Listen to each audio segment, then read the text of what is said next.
I would want to marry, certainly someone must have the same values as me, the same direction in life. I mean, if the other person wants the glamorous or the glittery life or a life of materialism, then I'm not the right person. So what are the important things? You see, I find that, God had privileged me to be in such a position where I can do something for the underprivileged. You see, I see life as a race. There's some people who are privileged and others not so privileged, who can compete in the race, and there's some who cannot. And the responsibility of the ones who have these extra talents, whether it's talent in sport or talent to make money or whatever, then they have a responsibility towards these less privileged people. So I feel that I have been privileged, I have got whatever I wanted in life, and so therefore I should help those in my country who are suffering, like the poor people, cancer sufferers, and later on I hope literacy, which is falling in Pakistan. Tell me, the Playboy tag, now was that a media beat up or was that a part of Imran Khan in the past? I suppose I was a cricketer, and I led a cricketer's life, which was cricket and nothing else mattered. And you have to have that to succeed in anything. It has to become an obsession. Cricket was an obsession to me, and I actually did not think that much outside the game, except that I was educated. I suppose I was privileged from the other cricketers because I had a very good education. But I was full-time concentrating on the sport to excel in it. And in that, I suppose, Playboy, I wasn't married, I was successful, and it fitted in a sort of, I always believe that newspapers write what makes a good story, and it made a good story. Although, I didn't have that much money to lie about, and, like a Playboy should, or I never had the time. Well, now you said professional cricketing was incompatible with marriage, and cricket was an obsession. Now the hospital's an obsession.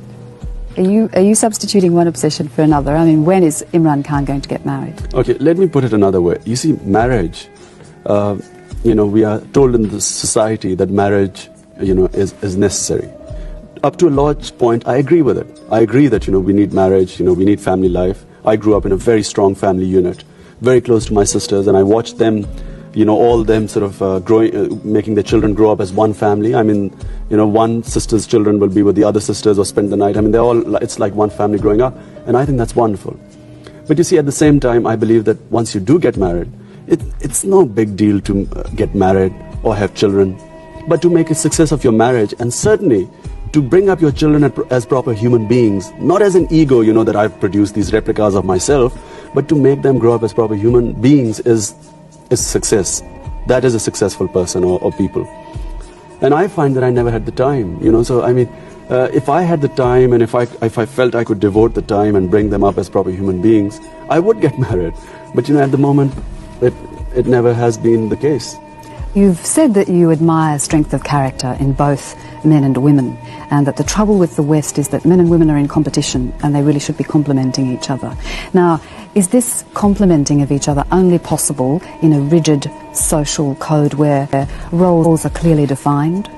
Well, I'll give you an example of my sisters. 4 sisters. One is a PhD in economics, works for United Nations. One is a surgeon. One is a master's in business administration, and one is a graduate. Now, the younger 3 are married. Now, what they did was, and that's how I would like to see, if I get married, the woman sort of follow this example, that they first brought up the kids, and whatever work or education they did, they finish it at home. And now one of the sisters, well, her children are old enough, and now she's pursuing her job. So I'm saying that the jobs are flexible, but the roles are clearly defined. First, your responsibilities. I mean, I can't be a mother. Just like a woman perhaps can do both roles, but a man can't be a mother.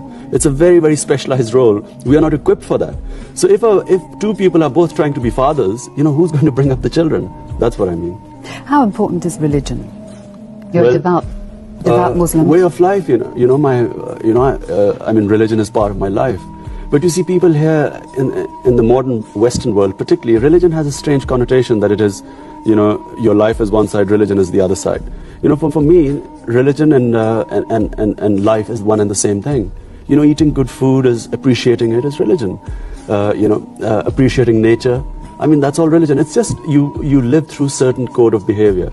And I wish that people more had religious views, because religion values, all religion values, are anti-materialism. And what has happened, I'm sorry to say, in the modern world, is that materialism has become our God.